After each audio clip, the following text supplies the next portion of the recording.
باچا خان برتري غوښتونکی نو د برترۍ د پرځولو د لارې مبارز او له ازادۍ سره یې مینه کوله.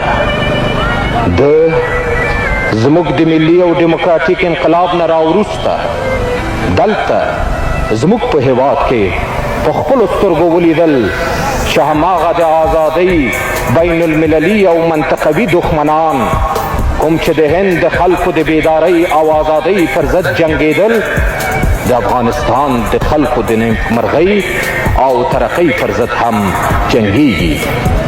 دی په دې ډېر ځورېده چې د زاړه استعمار اخلاق افغان د افغان په لاس وژني او قربانۍ د خپل کور ورانولو ته راپاڅولي دي. ده غوښتل چې له خارج څخه د تحمیل شوي جنګ د مخنیوي لپاره د افغانستان په ټولو خلکو وګرځي، لیکن د ناروغتیا په شرایطو کې په غرونو او درو ګرځېدل او په لوړو ژورو باندې تلل راتلل دته ګران وو. زموږ جمهوري دولت او د افغانستان د خلق ډیموکراتیک ګوند تر پایه پورې د افغانستان د انقلاب پر مسایلو باندې له باچا خان سره نږدې تفاهم او مشاوره لرله. باچا خان د افغانستان انقلاب ته لوی امید کړی و. دی د دې انقلاب په عادلانه ازادي بخښونکي خصوصیاتو باندې باوري و. هغه چې ټول عمر د تربګنیو دښمنیو او غچ اخیستلو مخالف او د عدم تشدد علمبردار و، د افغانانو او پښتنو په کور کې اور نشو لیدی او د دغه اور د مړولو لپاره یې غږ پورته کړ.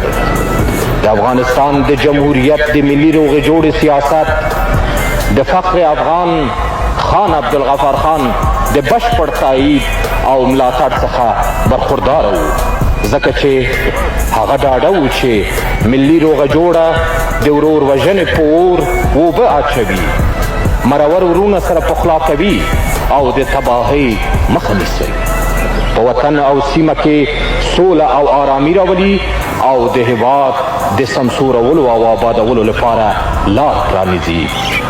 د په انقلاب کې له یو شي څخه کرکه کوله، هغه د ورور وژنې جګړه وه چې د امریکا د امپریالیزم او د هغه د انډیوالانو له لوري د افغانستان پر خلکو تپل شوې ده.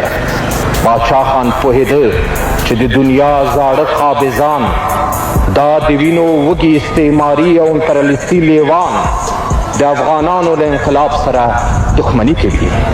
امپریالیزم نشي زغملی چې دلته د دې باتورو او ننګیالیو افغانانو په وطن کې داسې څراغ ولګېږي چې د پیړیو ورکه لار روښانه کړي او زیارېستونکی او په وطن مین انسان د اسارت له تیارو نه د حقیقي خپلواکۍ ازادۍ او نیکمرغۍ آرمان ته ورسوي.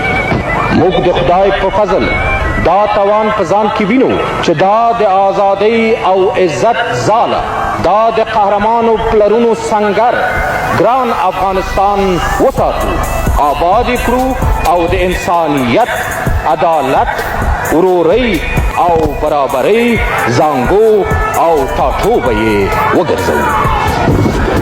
همدا و د لوی باچا خان ارمان. له پېښور څخه تر جلال آباده پورې لاره یو ځل بیا د تاریخ په بهیر کې په دې نازیږي چې د هند د نیمې وچې د ستر ضد استعماري او ضد امپریالیستي شخصیت د جنازې د پرتمینو پرګنیزو مراسمو شاهده وه. پرېږده چې دا لاره د خیبر دره د باچا خان د جادې په نامه یاده کړو. زموږ په وطن کې باچا خان د فخر افغان او د آزادۍ د پلار په نامه یادوه. د افغانستان د جمهوریت رهبري پریکړه وکړه چې د آزادۍ لمر نشان د آزادۍ پلار ته تفویض کړي. زه نوموړی نشان د باچا خان زوی، د هغوی د لارې ستر ادامه ورکوونکي، د ملي ډیموکراتیکې مبارزې لارښوونکي او د افغان ولس ستر ملګري خان عبدالولي خان ته تفویضوم.